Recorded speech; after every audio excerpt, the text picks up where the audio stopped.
Halo teman-teman sekalian, baik, kesempatan kali ini kita akan membahas ya terkait dengan App Studio.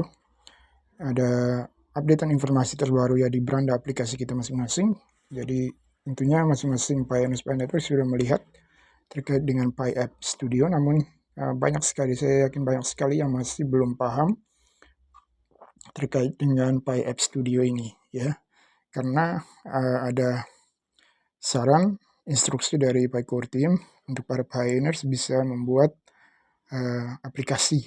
Namun saya yakin bahwa dalam benak masing-masing pioneers Pi Network bahwa untuk bisa membuat aplikasi itu butuh pengetahuan atau butuh pengalaman dan sebagainya. Padahal itu sama sekali keliru ya, karena setiap pioneers Pi Network bisa membuat aplikasi saat ini juga, bisa jadi saat ini juga tanpa harus ya bekal ilmu atau tanpa harus pengalaman.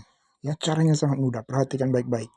Jadi, jika kita melihat dari tutorial ya, video yang ada di beranda aplikasi kita masing-masing, itu sudah sangat jelas petunjuk tutorialnya, sehingga pada kesempatan kali ini saya akan coba untuk memberikan penjelasan detail ya dalam bahasa Indonesia untuk bisa lebih mudah dipahami oleh para pioneers network yang ada di Indonesia, bagaimana cara membuat aplikasi ya. Caranya perhatikan baik-baik.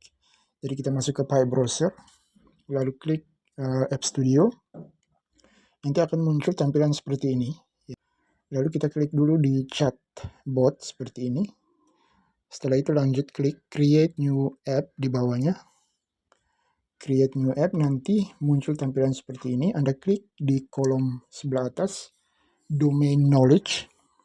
Nanti akan muncul seperti ini, dan di bagian sini kita bisa memilih aplikasi ini akan memuat konten atau isi seperti apa. Jadi misalnya Anda hobi, berdasarkan hobi kita ya, hobi atau kemampuan, bakat kita, skill, keterampilan kita masing-masing. Jadi misalnya ada yang ingin membuat aplikasi terkait dengan desain dan arts, ada yang mungkin mengenai tips parenting, atau mungkin ada yang punya tips kuliner, memasak, atau mungkin ada yang punya hobinya di bidang olahraga ya. Anda bisa memberikan informasi, mungkin ada yang hobinya sepak bola, ada yang hobi bola basket, ada yang bulu tangkis, dan sebagainya. Itu bisa juga dibuat aplikasinya. Jadi caranya, terlebih dahulu di kotak ini kita isi judul aplikasinya apa. Ya, saya kasih contoh, misalnya Anda hobi mungkin di bulu tangkis, misalnya kita tulis badminton. Lalu next step, kita klik yang keterangan sebelah atas, yes, I believe many people could benefit from this. Diklik seperti ini, lalu klik di bawah next step. Nanti kita akan diarahkan ke app description seperti ini. Klik. Nah, di app description ini kita diminta untuk mendeskripsikan sedikit terkait dengan aplikasi yang akan kita buat ya. Jadi saya akan tulis misalnya ini, this chatbot helps people to know more about badminton. Ya, jadi chatbot ini akan membantu orang-orang untuk mengetahui lebih banyak terkait dengan lebih banyak hal terkait dengan dunia perbulu tangkisan. Lalu klik next step. Jadi deskripsinya tidak butuh kalimat yang panjang-panjang ya. Singkat saja seperti itu. Anda bisa mengambil contoh seperti itu juga boleh. Lalu nanti kita akan diarahkan ke tampilan seperti ini. Lihat di atas ada menu edit app dan app preview. Kita klik pindah ke edit app. Nah, nanti dia akan arah ke tampilan seperti ini.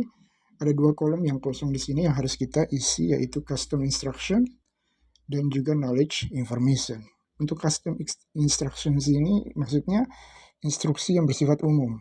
Jadi saya ambil contoh yang sederhana untuk mudah dipahami seperti di Google misalnya. Kita mau mencari informasi terkait dengan sepak bola, misalnya kita klik nama-nama klub sepak bola, kita isi di atau kita ketik di atas di Google itu di kolom pencarian nama-nama klub sepak bola Liga Inggris misalnya. Nah, kita klik enter, nanti dia akan tampilkan secara spesifiknya di bawah nama-nama klubnya, ya. Jadi yang spesifik di bawah itulah yang kita isi di bawah knowledge informasi, kolom yang knowledge informasi ini. Sedangkan yang bersifat umum, ya, bersifat umum yang biasanya dicari orang di kolom-kolom pencarian, itu kita isinya di atas custom information, custom instruction, ya. Jadi misalnya nama-nama klub sepak bola Liga Inggris, nah itu masih bersifat umum, ya, belum spesifiknya. Itu kita taruh di atas custom instructions. Lalu di bawahnya nama-nama klubnya apa-apa saja. Ada Manchester United, ada Arsenal, Chelsea, Liverpool, dan lainnya. Itu yang kita isi di kolom knowledge information karena sudah masuk ke spesifik, penjelasan yang spesifik. Kalau untuk bulu tangkis misalnya Thomas Cup, ya taruh di atas. Lalu sejarah bulu tangkis, badminton history, nama-nama pemain bulu tangkis, badminton players, lalu apalagi kejuaraan-kejuaraan dunia, ya, World Badminton Series misalnya. Nah, cukup ini dulu, tapi sebaiknya diperbanyak ya, karena dia memberikan ruang kurang lebih 10.000 karakter untuk di custom instructions kolomnya. Jadi kita bisa isi sebanyak mungkin kata-kata clue atau kata-kata petunjuk. Ya, lalu di knowledge information yang spesifik lebih khusus di bawahnya misalnya World Badminton Series itu apa saja, misalnya Chinese Open, Indonesian Open, itu taruh di bawah. Nanti orang akan cari Chinese Open, siapa yang juara Chinese Open, ya, kita bisa isi di bawah the winner of Indonesian Open, ya. Nah, selanjutnya kita klik next step. Nah, next stepnya kita klik di sini primary color. Dari primary colornya ini kita memilih warna untuk background, ya, chatbot kita. Itu misalnya saya pilih warna inilah, ya, stabilo, ya, warna hijau. Kita setel, lalu kita lihat app preview. Nah, ini dia. Lalu edit lagi, kita klik lagi satu kali, misalnya warna ini.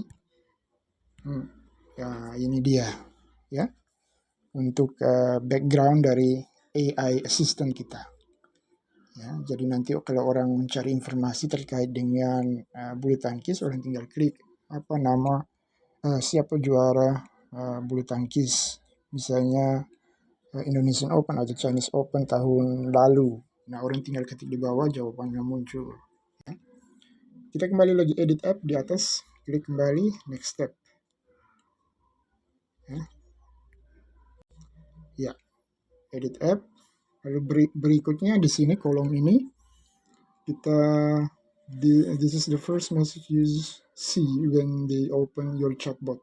Jadi ini adalah kita diminta untuk membuat pesan singkat terkait dengan sambutan ketika orang membuka chatbot kita untuk menanyakan informasi terkait dengan bulu tangkis. Ya, jadi kita buat kalimat sederhana, welcome badminton lovers. Halo para pecinta bulu tangkis misalnya, atau pecinta sepak bola, football lovers. Ya, klik next. Nah, ini dia nanti tampilannya sama kata sambutan awalnya di sini, welcome badminton lovers atau welcome football lovers, pecinta sepak bola dan sebagainya. Lalu klik kembali edit app. Di sini kita memberikan nama untuk aplikasi kita. Jadi kalau ada hubungan dengan bulu tangkis, misalnya kita buat nama yang sedikit bagus, Badminton Palace misalnya, Istana Bulu Tangkis. Jadi orang bisa mencari informasi terkait dengan bulu tangkisnya di aplikasi Anda, Badminton Palace misalnya. Ya, ini contoh saja. Finish customization, diklik ya, lalu klik lagi kembali edit app di atas ya.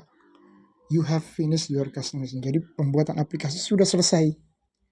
Jadi hanya ini saja pembuatan aplikasi. Jadi aplikasi Anda sudah selesai. Tinggal sekarang kita harus membayar dari saldo balance Pi kita di dompet Pi Mainnet. Jadi untuk yang belum migrasi ke dompet kita ya itu sabar dulu, kita sampai di langkah ini dulu ya, karena nanti tunggu sampai migrasi ke saldo available balance kita, baru nanti kita klik publish your app. Jadi ini kita lihat, nah ini dia, bayar 1 Pi, kita klik publish, bayar 1 Pi. Jadi nanti dipotong dari balance kita, dari saldo kita. Tapi kalau misalnya Anda belum migrasi, ada yang mungkin belum lolos KYC ya ditunda dulu ya, ditunda dulu, kita sampai di tahap ini dulu.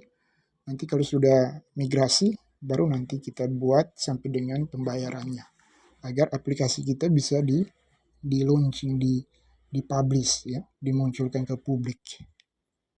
Jadi ibaratnya PyCore Team itu sudah menyiapkan segalanya, sudah disiapkan lahannya, kita hanya tinggal menanam, mau tanaman apa yang ingin kita tanam di lahan itu. Menurut informasi saya bacakan di sini, 24 jam terakhir ekosistem Pi telah berkembang lebih dari 180 halaman, menambahkan lebih dari 1.800 aplikasi. Hingga 4 Juli itu sudah meningkat lagi menjadi 6.154 aplikasi. Dan 5 Juli App Studio telah berkembang menjadi 812 halaman dengan total 8.016 aplikasi. Ya, kita tidak tahu sekarang tanggal 7 Juli ini sudah berapa ribu, mungkin sudah bisa lewat di atas 10.000 aplikasi. Ini dia model aplikasinya. Lihat halaman di bawah sudah ke halaman 812 dengan total 8.000 lebih, 8.016 aplikasi ya, yang dibuat oleh para Binance Pi Network di seluruh dunia. Jadi pembuatan aplikasi ini tidak membutuhkan skill atau pengalaman atau bekal ilmu dan sebagainya. Tidak perlu, karena PyCore Team sudah menyiapkannya. Ya, menyiapkan lahan, Anda hanya tinggal kita hanya tinggal memasukkan data-data saja. Setelah itu klik dan aplikasinya siap dipublish di ekosistem Pi.